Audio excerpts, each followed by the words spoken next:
কড়াইতে 1 ফুট ঘি দিয়ে দিলাম। ঘিতে দেবো দেখো একটা কারি পাতার, এই যে ডাঁটি চাজা কারি পাতা নিয়েছি, এই কারি পাতাটা দিয়ে দিলাম।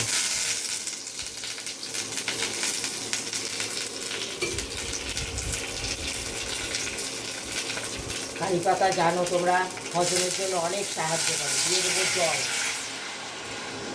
হ্যাঁ, যে বাটি মেপে দেখো 1 বাটি আমি আটা নিয়েছি, সেই বাটি মেপে জল নিয়েছি।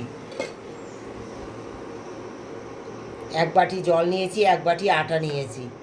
হ্যাঁ, এদিকে দেখো ওই কারি পাতা দিয়েছি। দেখো কারি পাতা গন্ধটা বেরিয়ে গেলেই আমি কারি পাতাটা তুলে নেব। তোমাদের যদি মনে হয় কারি পাতাটা আটার মধ্যে ভালো লাগবে না বা রুটি বানাতে অসুবিধা হবে, তাহলে তোমরা কারি পাতাটা তুলে নিতে পারো।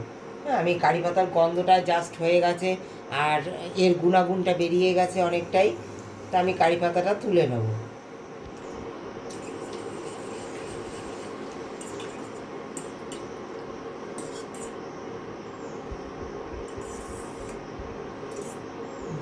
আর তুলে দেবো আমি।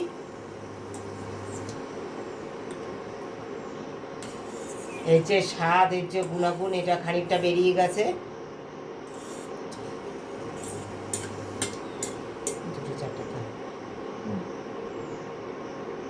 বলা দরকার নেই। দেবো পরিমাণ মতো লবণ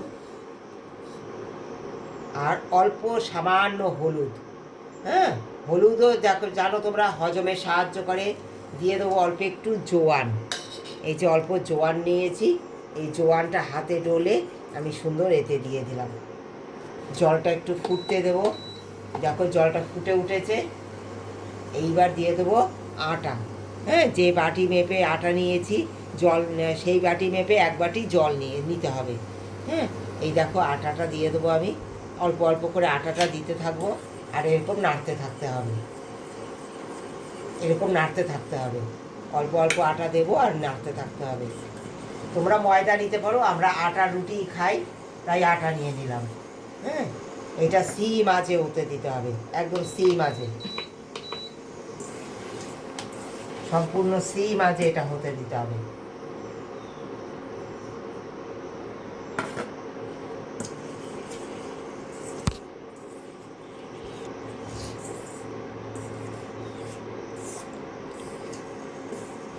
এটা এবার আমি ঢেকে একটু সিম আঁচে 2 মিনিট হতে দেবো সিদ্ধ।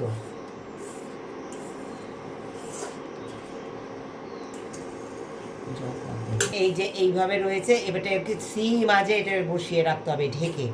এটা সিদ্ধ হতে দেবো আমি। আটাটা এইভাবে আমি সিদ্ধ হতে দেবো। দেখো এটা 2 মিনিট এরকম সিম আঁচে এটা সিদ্ধ হবে। 2 মিনিট পরে আমি এটা ফিরে এসেছি। এরকমভাবে নাড়তে নাড়তে এটা একটা ডোয়ের আকার করে নিতে হবে। দেখো একদম দেখো ডোয়ের মতো হয়ে গেছে। এইভাবে নাড়তে থাকবে। এটা কিন্তু দেখো একদম সুন্দর হয়ে গেছে। হ্যাঁ, এবার একটা ডো হয়ে যাবে। এটা কিন্তু ঠান্ডা হতে দিতে হবে। এই ঠান্ডা হওয়া পর্যন্ত না নামিয়ে নেবো না আমরা নিচে, আমরা এই কড়াইয়ের মধ্যেই ঢেকে রেখে দেবো। তাতে কি হবে, এটা আরও সুন্দর বয়েল হয়ে যাবে আটাটা। হ্যাঁ, গ্যাস হচ্ছে, গরমে খেতে পারছো না আটার রুটি, একদম কোনো চিন্তা নেই। একবার এইভাবে খেয়ে দেখো, 2-3 দিন পর্যন্ত এই আটার রুটি যেমন নষ্ট হবে না, ফ্রিজ ছাড়া তোমরা বাইরে রাখতে পারবে, যেমন থাকবে নরম তুলতুলে, তেমন হজমে সাহায্য করবে। কোনো রকম গ্যাস হবে না, কোনো রকম পটির সমস্যা হবে না, এত সাহায্য করবে। আর তেমনি খেতেও সুস্বাদু হবে। হ্যাঁ, এই যে কারি পাতা দিয়েছি, জোয়ান দিয়েছি, যে সব কটা জিনিসই হজমে সাহায্য করে তোমরা জানো। হলুদ, কারি পাতা, জোয়ান সব কটা হজমে সাহায্য করে। এই সবগুলো জিনিস হজমে সাহায্য করে, তাতে হজমের কোনো অসুবিধা হবে না। এইভাবে আমি খানিক সময় ঢেকে রেখে দেবো ঠান্ডা হতে। এই ঠান্ডাও হবে, এদিকে এটা সুন্দর বয়েলও হবে। হ্যাঁ, তাতে কি হবে, এটা আরও সুন্দরভাবে এটা মাখা যাবে। ঠান্ডা হওয়ার পর এটা মেখে নেব ভালো করে। দেখো বন্ধুরা, ঠান্ডা হয়ে গেছে। এবার এটা সুন্দর দেখো মেখে নেব। হ্যাঁ, হাতে একটুখানি হালকা জল লাগিয়ে নেবে, তাহলে কি বলো তো হাতে লাগবে না। হ্যাঁ, ঠান্ডা জল একটুখানি হাতে হালকা লাগিয়ে নেবে, তাহলে মাখাটা খুব সুন্দর হবে।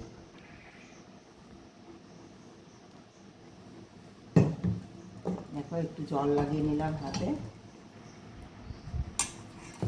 এইভাবে সুন্দর যেমন তোমরা ডো তৈরি করো আর রুটি বানাবার জন্য ঠিক তেমনটিই করলে হবে।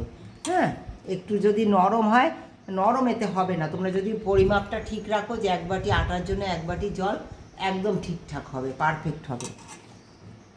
দেখো সুন্দর, এটা মাখতে মাখতে আরও নরম হয়ে যাবে, সুন্দর।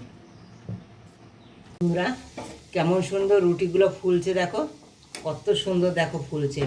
কারি পাতা দেওয়া, জোয়ান দেওয়া, হলুদ দেওয়া, তাতে যে ফোলার কোনো অসুবিধা হবে না। কত সুন্দর দেখো আমার রুটিগুলো হয়ে যাচ্ছে, ফোলা ফোলা রুটিগুলো হবে। নামিয়ে দেবো বন্ধুরা, হটপটে রেখে দেবো। এদিকে দেখো বেলে নিয়েছি সুন্দর, দেখো এই যে আমি সব কটা দেখো লেচি বানিয়ে নিয়েছি, বানিয়ে নিয়ে এগুলো সুন্দর বেলে নিয়েছি, বেলে নিয়ে ভেজে নেবো। ফুলকো ফুলকো হবে বন্ধুরা। বন্ধুরা কত সুন্দর দেখো ফুলকো ফুলকো রুটিগুলো হচ্ছে। হ্যাঁ, এইরকমভাবে সমস্ত রুটিগুলো আমি বানিয়ে নেবো বন্ধুরা। হ্যাঁ, দেখো কত সুন্দর হয়েছে। আটার রুটি তোমরা এইভাবে খাও, আর দেখো এতটুকু হজমের কোনো সমস্যা হবে না। যারা সুগার পেশেন্ট, যারা কার্বোহাইড্রেট বেশি খেতে পারছো না, তারা যদি এইভাবে কারি পাতা দিয়ে রুটিটা খাও না, দুটোর জায়গায় 4টে খেলেও তাদের কোনো সমস্যা হবে না, আর হজমেরও কোনো সমস্যা হবে না। কারি পাতা বলো, হলুদ বলো, জোয়ান, যে কটা জিনিস দিয়েছি সব কটাতে হজমের সাহায্য করে, তোমরা সকলেই জানো। এইভাবে সমস্ত রুটিগুলো আমি ভেজে নিলাম। কেমন লেগেছে আমার এই রেসিপি? হ্যাঁ, সেই সিদ্ধ আটার রুটি কেমন লেগেছে একটা কমেন্ট দিয়ে জানিও। ভালোবাসা দিয়ে যারা পুরো ভিডিওটা দেখেছো তাদেরকে অনেক ধন্যবাদ, অনেক ভালোবাসা।